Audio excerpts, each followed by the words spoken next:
মরিচের গুঁড়া,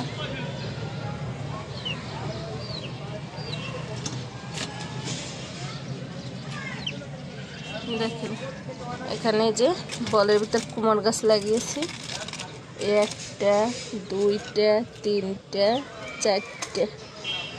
চারটের ভিতর তিনটা গাছই বড় হয়েছে। দুইটা কুমড় গাছ কাটবো। এই যে দেখেন কত বড় বড় হয়েছে। কেটে নেব শাকগুলো উনান থেকে।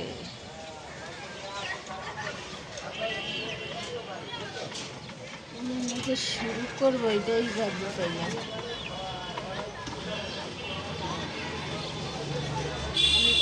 মাথা থেকে কেটে নেব শাকটা।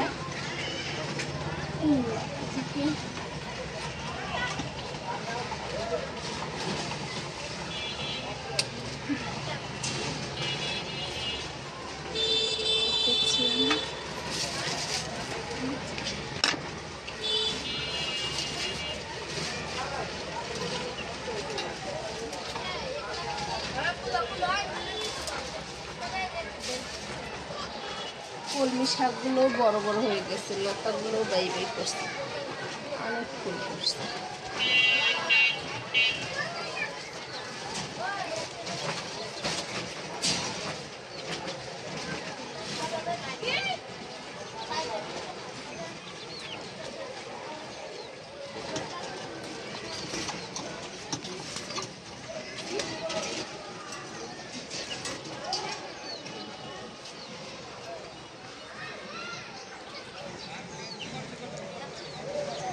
মাঝখান থেকে ডগার কেটে নেব, বের করতে পারবো না।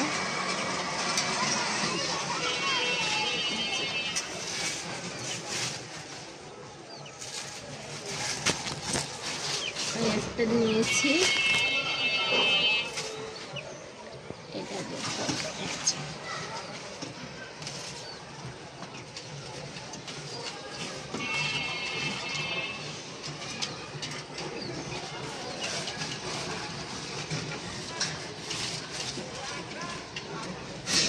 এটাও কেটে নিয়ে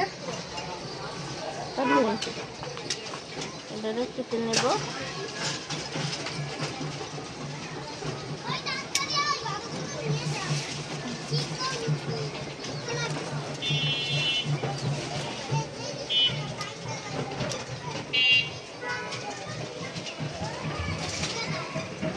মাশাআল্লাহ দিলে ভালোই শাক হয়েছে। ওই পাশেও লাগিয়েছিলাম, তো ওই পাশেরটা খাওয়া হয়েছে, ওই পাশে তারপর কেটে নিয়েছি, আবার টেংরি জ্বালাইছে। যে দেখেন আবার এই পাশ দিয়ে শাকটা কেটেছি। মাশাআল্লাহ দিলে অনেকগুলো শাক হয়েছে। দেখেন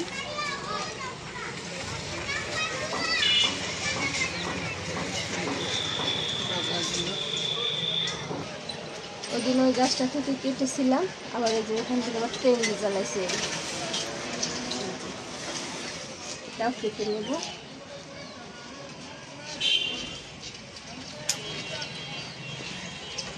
কলমি ফুলও হয়েছে, অনেক অনেক কলমি গাছ হয়েছে, দানাও হয়েছে।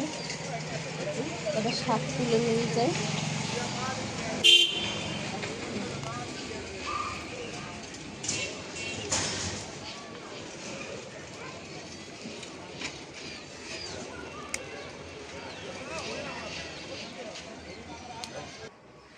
দেখেন মাশাআল্লাহ দিলে কতগুলো শাক হয়েছে, কুমার শাক।